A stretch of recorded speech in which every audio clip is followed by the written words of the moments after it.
네, 2년 만에 다시 이렇게 뵙게 돼서 너무 반갑습니다. 그리고 그 대만에서 그 유튜브 예배를 통해서 교회가 이렇게 새롭게 단장한 모습을 이렇게 봤습니다. 근데 오늘 직접 이렇게 와서 보고 또 이 자리에 서니까 또 마음이 또 굉장히 설레는 것 같아요.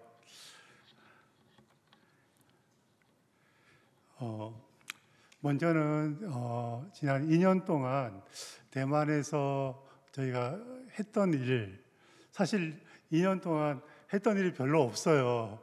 왜냐하면 2년 동안 제가 무슨 일을 많이 하겠습니까?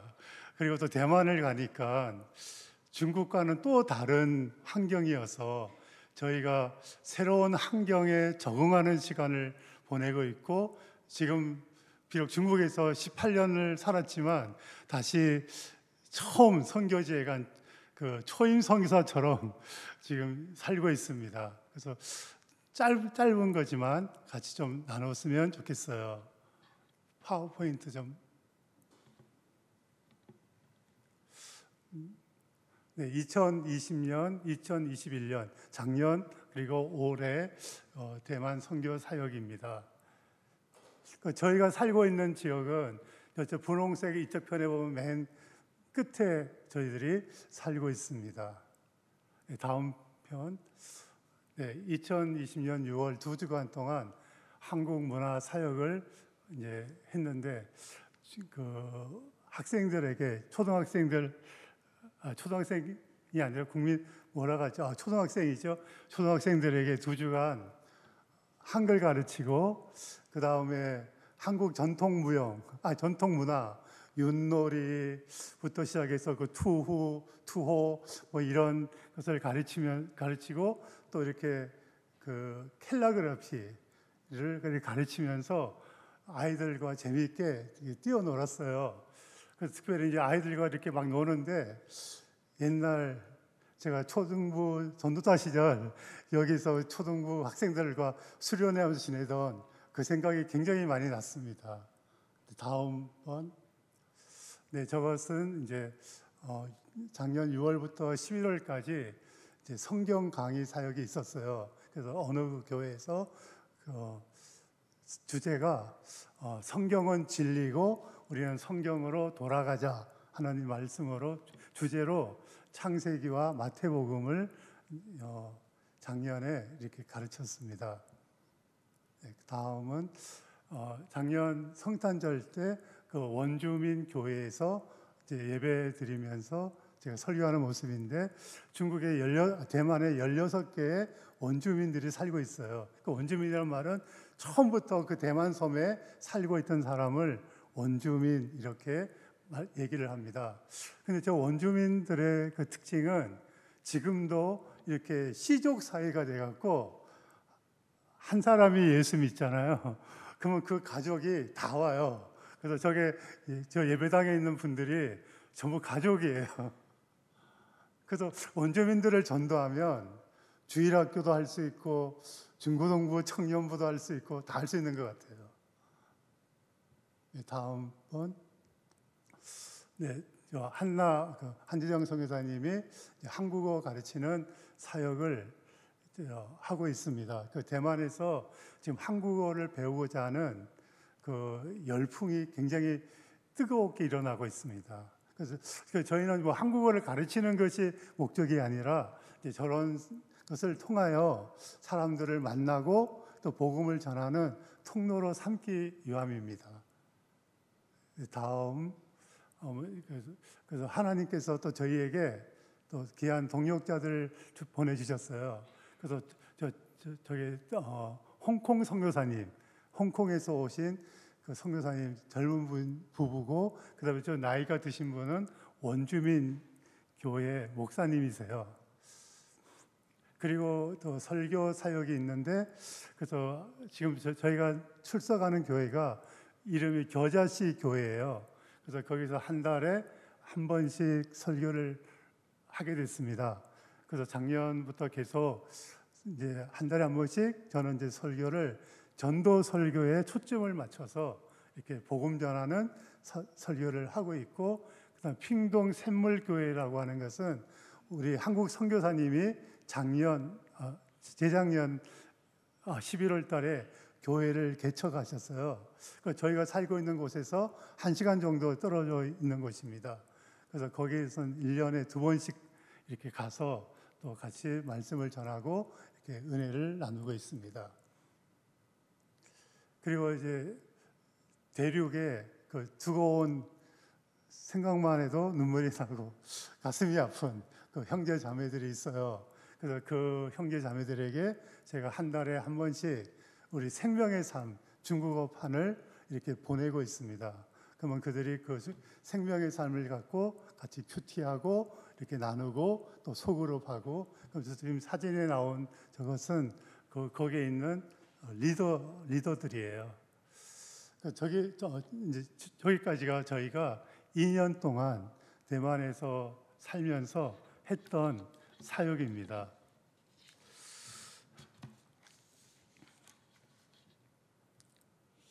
저희가 처음에 대만에 이렇게 갈 때 어떤 생각을 했냐면, 대만도 중국의 다른 많은 성 중에 한 성이라 이렇게 생각을 했어요. 그리고 제가 중국에서 사역을 할 때 여러 성, 여러 도시를 이렇게 순회하면서 사역을 하다 보니까 각 성마다, 도시마다 조금의 차이는 있지만 근본적인 것은 중국이라고 하는 그 테두리를 벗어나지 않잖아요. 대만도 이제 저는 그렇게 생각하고 갔는데 중국과 대만은 전혀 다른 겁니다. 뭐가 다르냐면, 제일 먼저는 중국은 공산국가고 저기는 대만은 민주주의 국가잖아요. 이 정치 체계, 서로 다른 정치 체계가 사람들의 삶의 방식, 사고 방식을 완전히 다른 사람들로 만들어 놓고 있었습니다.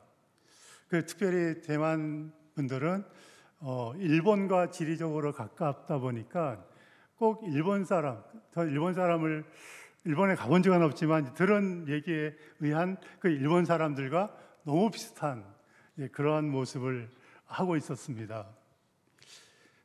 그리고 또 하나의 특징은, 저희가 그 겨자씨 교회에 지금 2년째 출석을 하고 있는데 사람들이 마음을 안 열어요.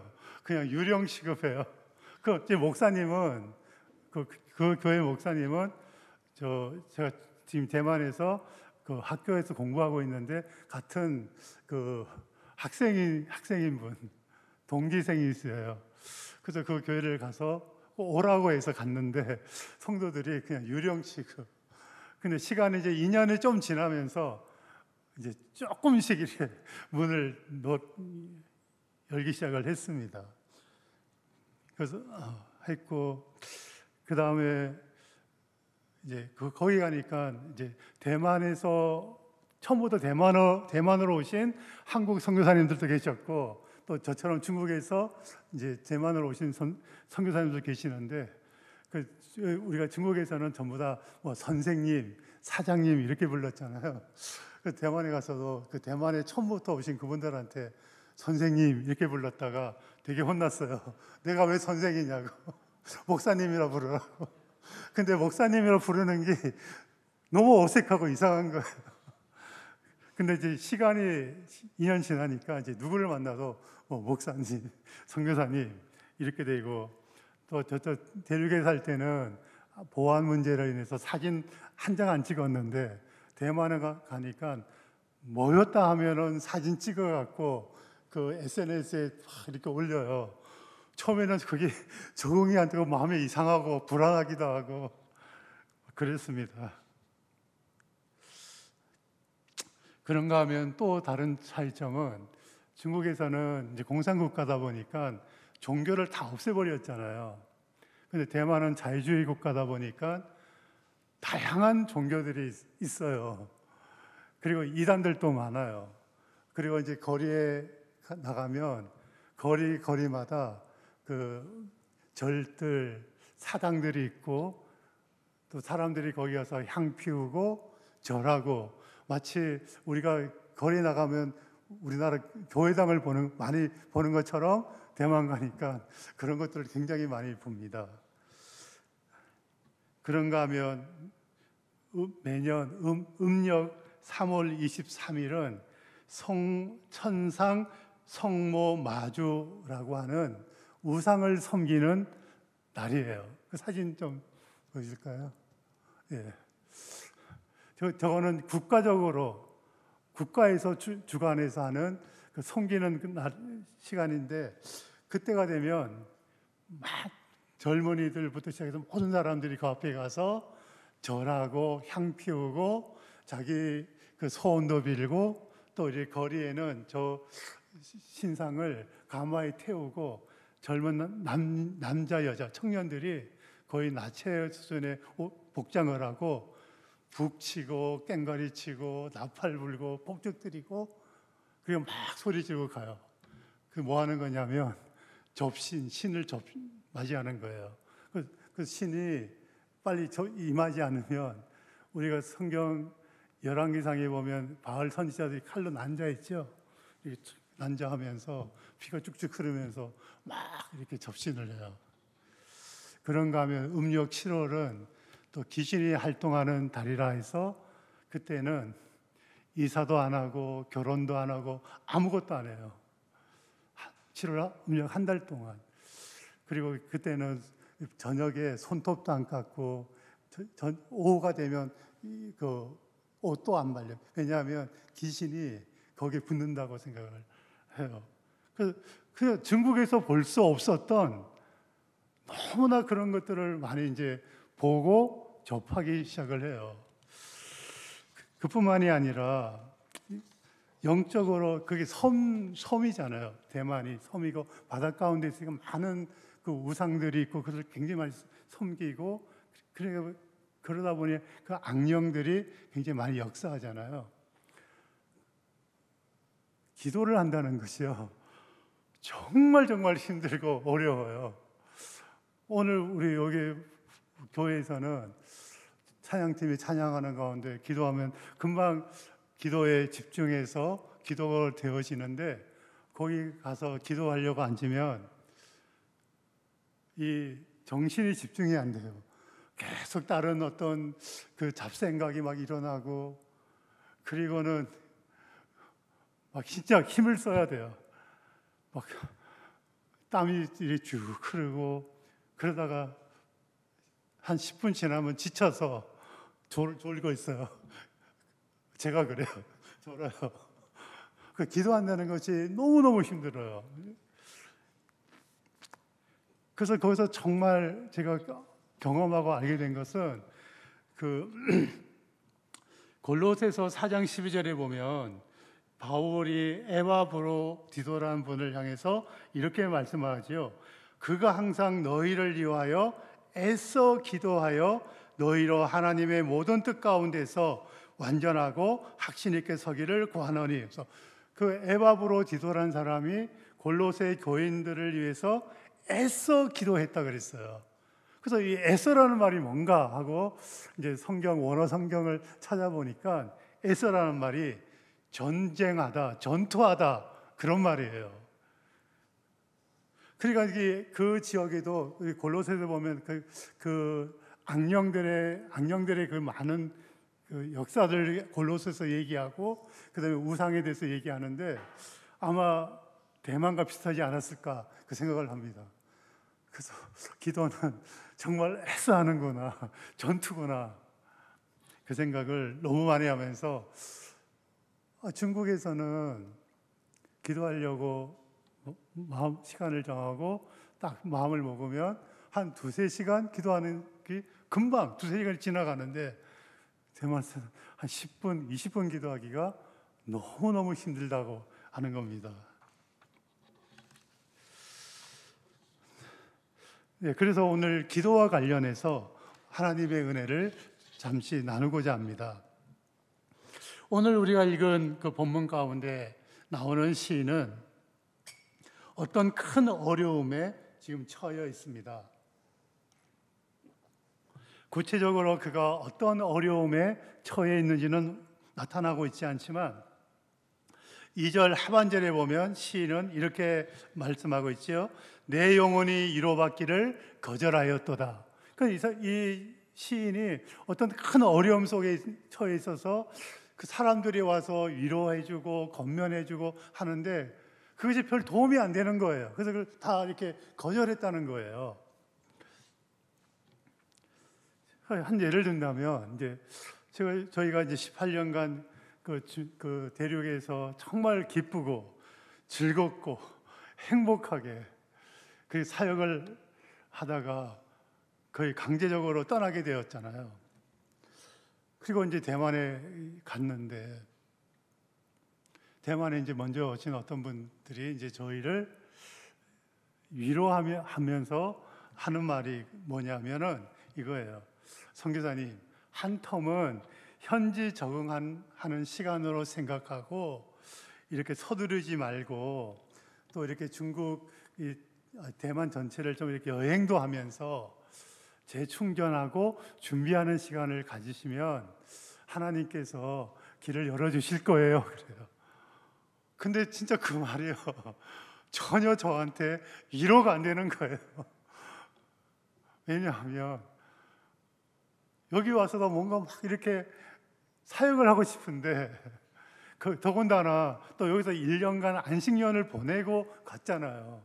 그래서 이제 뭘 일을 해야 되는데 또 다시 한 텀 4년을 쉬면서 문화 적응을 하라, 이 말이 전혀 위로가 안 되는 겁니다. 근데 그 말이 정답인데 위로가 안 돼요. 그래서 이 시인은 자신이 처한 그 어려운 가운데 하나님께 나가서 기도합니다. 그 모습이 1절부터 2절 상반절에 이렇게 나옵니다. 내가 내 음성으로 하나님께 부르짖으리니 내 음성으로 하나님께 부르짖으면 내게 귀를 기울이시리로다. 나의 환난 날에 내가 주를 찾았으며 밤에는 내 손을 들고 거두지 아니하였나니. 시인은 마음 깊은 곳에서부터 하나님께 부르짖었습니다. 그가 그렇게 부르짖어도 부르짖어 기도하면 이 시인은 하나님이 반드시 들으실 것이다, 이런 확신을 지금 갖고 있었습니다. 그런데 그가 밤에도 기도의 손을 내리지 않고 계속 기도하고 있다고 얘기해요. 무슨 얘기냐면 하나님이 그의 기도를 듣고 응답하는 모습이 나타나지 않는 겁니다. 여러분, 우리도 그렇잖아요. 우리가 기도하면 하나님이 들으시고 응답하신다, 이 확신을 갖고 우리가 하나님께 기도하는데 시간이 꽤 지나서 응답의 모습이 안 나타나요. 손을 들고 때로는 금식하고 기도를 해도 하나님의 반응이 안 나타나는 겁니다. 과거에는 하나님께 자신의 간구에 대하여 응답해 주셨지만 지금은 하나님이 응답하지 않고 계십니다. 자신의 부르짖는 기도에 대하여 하나님이 응답이 나타나지 않고 있죠. 왜 하나님은 지금 자신의 기도에 대하여서 응답하지 않을까? 그리고 하나님의 반응이 왜 없으신가? 도대체 그 이유가 무엇인가? 이런 생각을 해봤지만 시인은 그 답을 모르고 있는 것입니다. 이 시간이 길어지면서 이 시인의 마음에는 어떤 것이 떠오르기 시작하냐면 하나님께서 나를 버리신 것은 아니신가? 이러한 두려움과 불안한 마음이 그의 마음 속에서부터 이제 막 일어나기 시작을 하는 겁니다. 그래서 3절, 4절에서 이 시인은 자신의 심정을 이렇게 밝히고 있죠. 내가 하나님을 기억하고 불안하여 근심하니 내 심령이 상하도다. 주께서 내가 눈을 붙이지 못하게 하시니 내가 괴로워 말할 수 없나이다. 예전에는 하나님만을 바라보고 하나님께 자신의 마음을 쏟아놓는 기도를 할 때 하나님은 그의 기도에 귀를 기울이시고 응답을 하셨습니다. 그러나 지금은 하나님이 시인의 마음 깊은 곳에서부터 부르짖는 그 기도에 대하여 외면하고 계시는 것 같습니다. 예전에는 시인의 기도를 들으시고 도움의 손길을 펼치셨으나 지금은 은혜의 손길을 거두신 것 같습니다. 시인의 마음은 점점 약해져 갑니다. 왜 하나님은 나의 기도에 대하여 아무런 반응이 없으신가 하는 그런 생각으로 그는 온 밤을 지샜다고 합니다. 하나님이 나를 버리셨는지도 모른다는 생각이 시인으로 하여금 눈을 붙일 수 없게, 잠을 잘 수 없게 만들고 있습니다. 이런 시간이 계속됨을 인해서 이제 시인은 기도할 힘마저도 그는 없어졌다고 이야기하고 있습니다. 지금 본문의 시인이 겪는 이러한 두려움과 불안한 마음은 하나님의 백성인 우리가 이 땅을 살아가면서 종종 경험하는 그러한 모습이고 또 우리에게 주어진 고통이지요. 그래서 시인은 지난날 하나님이 베푸셨던 은혜들을 회상하면서 6절부터 9절에서 6개의 질문을 던지고 있어요. 주께서 나를 영원히 버리실까? 다시는 은혜를 베풀지 아니하실까? 그의 인자하심은 영원히 끝났는가? 그의 약속하심은 영원히 폐하였는가? 하나님이 그가 베푸실 은혜를 잊으셨는가? 노하심으로 그가 베푸실 긍휼을 그치셨는가? 하면서 이런 질문들을 하나님 앞에 막 이렇게 쏟아놓고 있습니다. 시인이 처한 어려운 환경과 우리 각자가 처한 환경은 다를 수가 있습니다. 그러나 우리가 하나님의 백성으로서 이 땅을 살아가면서 겪는 어려움과 하나님의 자녀로서 우리가 때로 느끼는 불안한 마음은 본문의 시인이 하나님께 기도하며 가졌던 그 마음과 본질적으로 다르지 않고 동일한 것이죠. 그리고 때때로 우리도 이 시인과 같은 본질적으로 동일한 질문을 할 것입니다.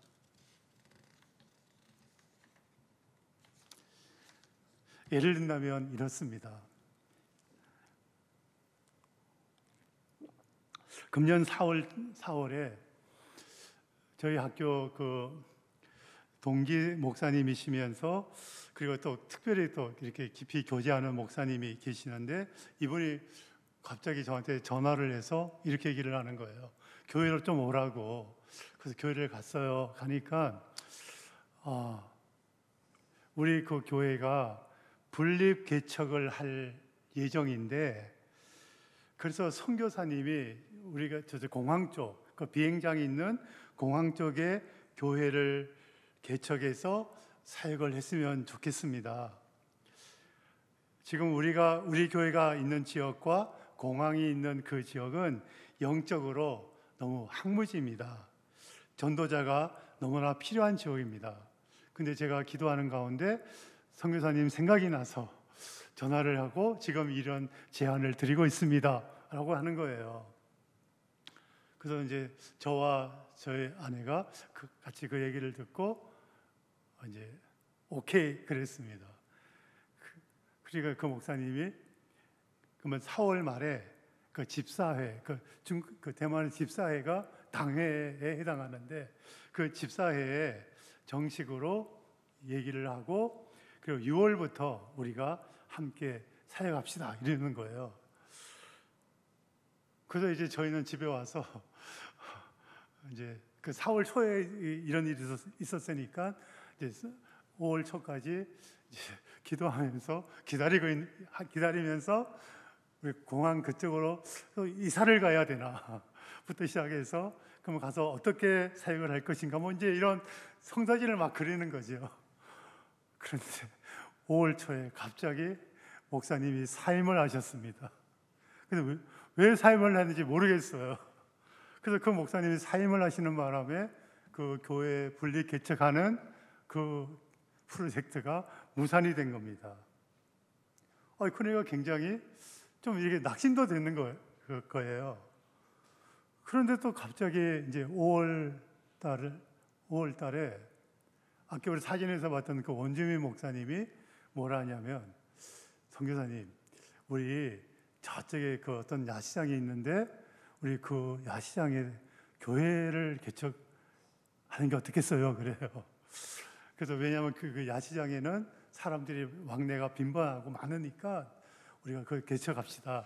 그리고 지금 거기에 내가 오랫동안 나의 오랜 친구이고 또 주 안에서 형제인 사람이 거기서 또 장사도 하고 있으니까 우리 같이 거기서 교회를 개척해요.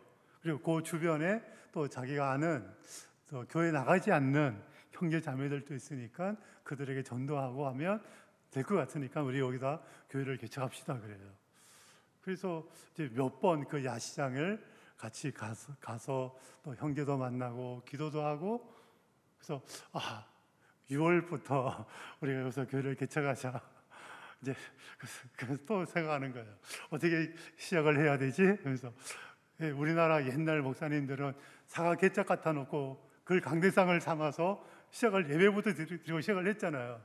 그래서 제안을 했어요. 목사님, 우리 여기서 예배부터 드리면서 시작을 해요. 이러면서 이제 막 계획을 세워가고 했어요. 근데 5월 중순쯤 되면서 갑자기 대만의 확진자가 뭐 600명, 800명 이렇게 막 폭발하기 시작을 했잖아요. 그러면서 3.5단계가 발령이 되고 전부 봉쇄령이 내려버린 거예요. 그 기간이 3개월이 돼버렸어요. 그러면서 그 지역에 많은 분들이 또 경제적인 어려움을 인해서 떠났는데 우리 그 형제도 또 떠나서 다른 곳으로 가면서 또 교회를 개척하고자 하는 이 계획이 또 이렇게 없어져 버린 거예요. 이런 일련의 과정을 겪으면서 오늘 우리가 나누고 있는 시편의 이 시인의 기도가 저희의 기도였으며 시인이 느끼고 가졌던 그 마음이 바로 저희의 마음이었습니다. 매일 저녁에 공원에 가서 이제 걷기 운동을 하면서 한 시간 정도 매일 걷거든요. 걸으면서 하나님 앞에 기도하기 하고 또 이렇게 질문도 던지는 거예요. 하나님은 저에게 다시 사역할 수 있는 기회를 안 주실 겁니까? 하나님, 사역의 기회 좀 주세요. 선교사로서 그리고 한 인간으로서의 저의 인생을 여기에서 이렇게 맞춰야 합니까? 주님, 만일 이렇게 선교사로서 그리고 한 인간으로서 삶을 이렇게 여기서 이렇게 마친다면, 아무것도 못하고 이렇게 마친다면 저는 너무 억울합니다. 그랬어요. 왜냐하면 이제 공식적으로 제가 선교사로서 공식적으로 사역할 수 있는 시간이 금년을 포함해서 13년밖에 안 남은 거예요. 그러니까 하루하루의 시간이 저에게는 너무너무 귀중한 시간이란 말이에요. 근데 지금 뭐 하려고 하면은 안 되고 예상치 못한 게 안 되니까 갑자기 이런 생각이 드는 거예요. 나의 인생을 아무것도 못하고 이게 맞춰야 되는가? 그러니까 너무 억울한 생각이 드는 겁니다.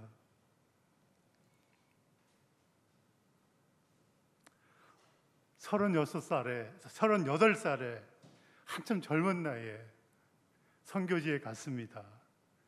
그리고 거기서 시간을 보내는 동안 어느새 이렇게 머리는 휘어지고 얼굴은 주름은 점점 늘어나고 체력은 옛날과는 확연히 점점 달라지는 이런 모습을 계속해서 경험을 하는 거죠. 뿐만이 아니라 저 대륙에서 18년을 살아가는 동안 사역을 정말 너무 재미있고 귀한 열매들도 있고, 그리고 저의 그 도움의 손길을 필요로 하는 사람들이 많이 있는데 그들을 두고 떠나야 했던 거잖아요. 근데 그들을 두고 떠날 때 지금도 동일하지만 어떤 마음이냐면 마치 부모가 자식을 앞세우는 그 자녀가 나보다가 먼저 이 세상을 떠날 때 갖는 그 부모의 그 아픔, 그거예요. 제가 그걸 어떻게 하냐면 저희 막내 동생이 태어난 지 100일 좀 지나서 죽었거든요. 그러니까 저희 할머니랑 같이 살았는데 밤만 되면 아니면 저녁만 되면 그 아이를 생각하고 계속 우시는 거예요. 근데 지금 저쪽에 있는 형제 자매들을 생각하면 마음이 지금 너무 아프고 너무너무 보고 싶은 거예요. 그리고 저쪽에서는 뭐라 하냐면 지금도 같이 그 SNS를 통해서 연락을 하는데 선생님 언제 여기로 다시 올 거예요? 다시 오는 날을 저희는 기도하고 기다릴게요. 뭐 이러니까 더 마음이 아픈 것이죠. 그런 마음을 갖고 지금 이런 새로운 상태에 왔는데 사역에 지금 문이 안 열리고 계속 닫히는 겁니다. 그래서 주님, 제 인생을 선교사로서 한 인간으로서 아무것도 하지 못하고 제가 마치기는 정말 싫단 말이에요. 하나님, 저 땅에서 베푸셨던 그 은혜를 하나님 이제는 다 거두시는 겁니까? 이런 질문이 계속해서 막 이렇게 터져 나오는 거예요. 근데 지금은 제가 설교 다니니까 이렇게 표현하지, 걸을 때는 저 억울해요 이렇게 얘기하지 않잖아요. 소리 지르는 거죠. 하루는 너무나 마음이 답답해서 저희 아내와 함께 2년 전에 우리 대림교회 선교팀이 와서 갔던 해안가, 그 태평양이 보이는 그 해안가, 거기를 갔습니다. 그래서 그때 같이 이렇게 손들고 하나님의 은혜를 구하고 찬송하고 하던 그곳에 가서 하나님, 그때 그 기도를 2년이 지났는데 아직도 응답하지 않으십니까? 언제쯤 저 태평양 바다가 갈라져서 여기 대만에 있는 형제 자매들과 함께 선교 여행을 다녀보고 그러겠습니까? 하면서 이제 거기 가서도 이제 한탄을 하는 것이죠.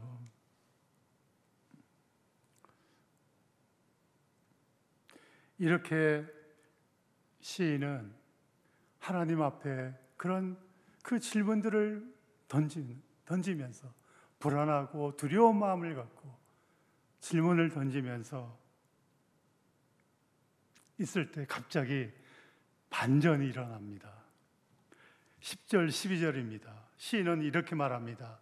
또 내가 말하기를 이는 나의 잘못이라. 나의 잘못이라 이렇게 얘기를 하는데 그래서 제가 이해를 못했어요. 왜 이게 잘못일지 하고 원어 성경을 찾아보고 하니까 잘못이라는 의미가 아니라 연약함이라 이런 단어였어요. 그래서 우리 예전 성경, 개역 성경에는 이는 나의 연약함이라 이렇게 번역이 되어 있습니다. 그래서 그 시인은 이렇게 얘기하는 거죠.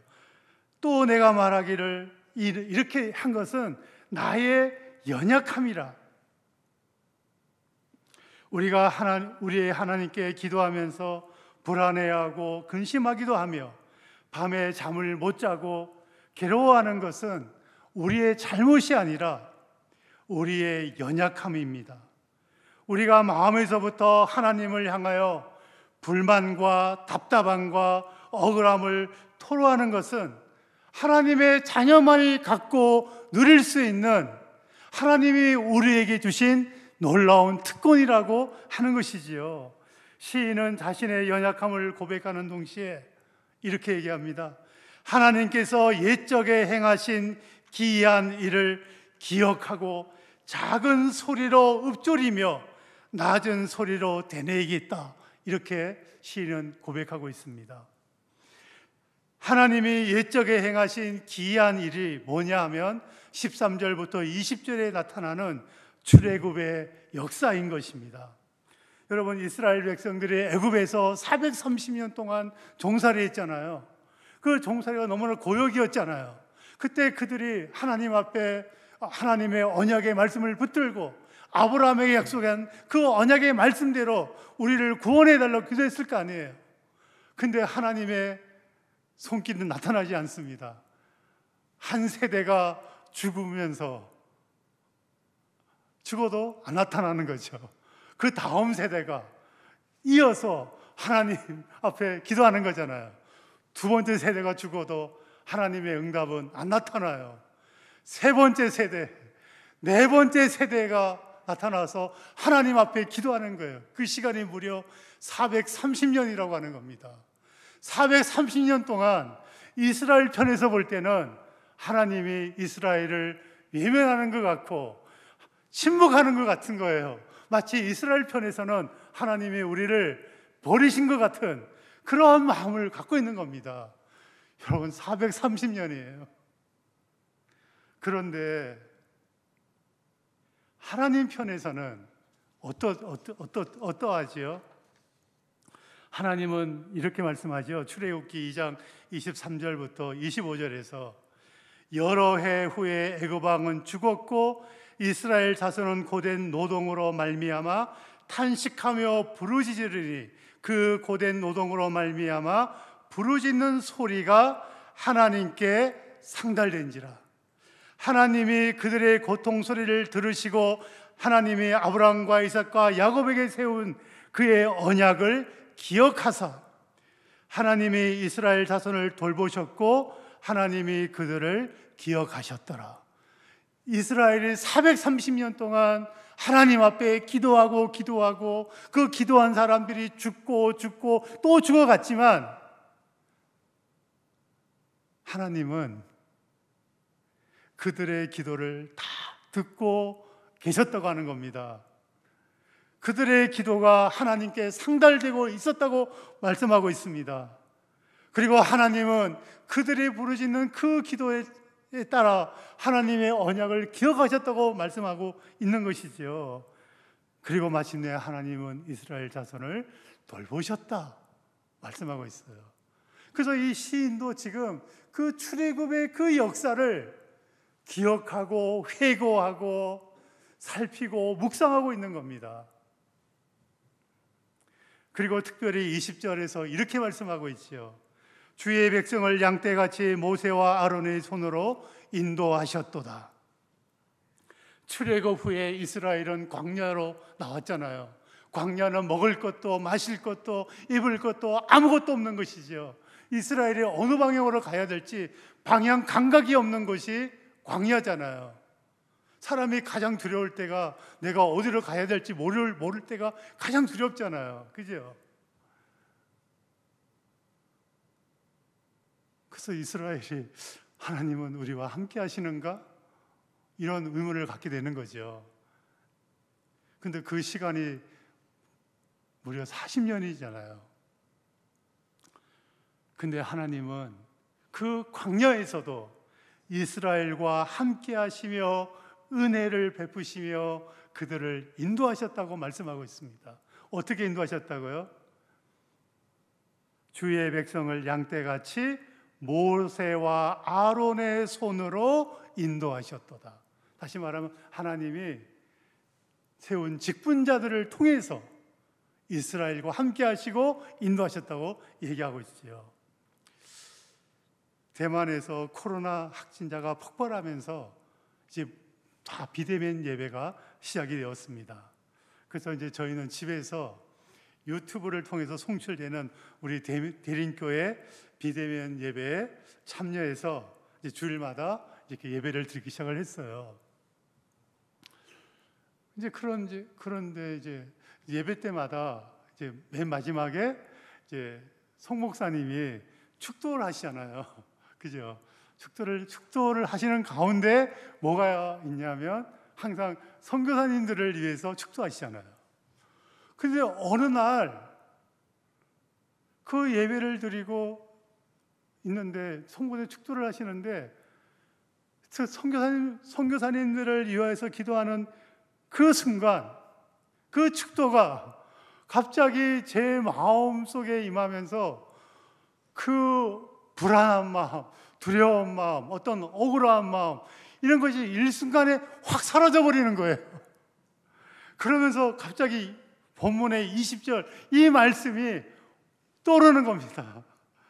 하나님은 오늘 또 목사님을 통해서 말씀으로 여전히 우리와 함께 하시는구나.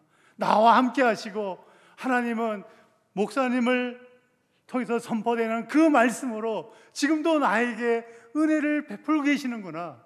비록 내가 이렇게 기도할 때 하나님이 기도를 안 들으시는 것 같은데 그것이 아니라 하나님은 듣고 계시고 지금도 말씀으로 나에게 은혜를 베풀고 계시는구나. 이 생각이 들어오고 마음에 임하면서 그 모든 것이 사라지고 주의 평강이 임하는 것입니다. 여러분, 오늘 우리가 사는 이 코로나 시대 속에서 우리가 여러 복잡하고 답답하고 불안하기도 하고 마치 하나님이 나와 함께 하지 않는 것 같은 그러한 마음이 있을지라도 하나님께서 우리를 위해서 행하신 십자가 구속의 은혜를 우리는 기억하십시다. 그리고 그 십자가 구속의 은혜를 특히 예배 때 선포되는 그 말씀을 통하여 하나님의 구원의 은혜들을 회상하고 우리를 향한 하나님의 사랑, 하나님이 세상을 이처럼 사랑하사 독생자를 주셨으니 이는 저를 믿는 자마다 멸망치 않고 영생을 얻게 하려 하심이라.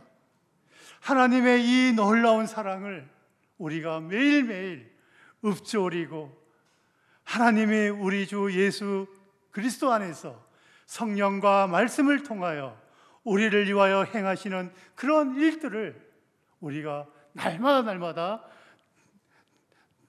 되뇌이는 그런 은혜가 넘치기를 축원합니다.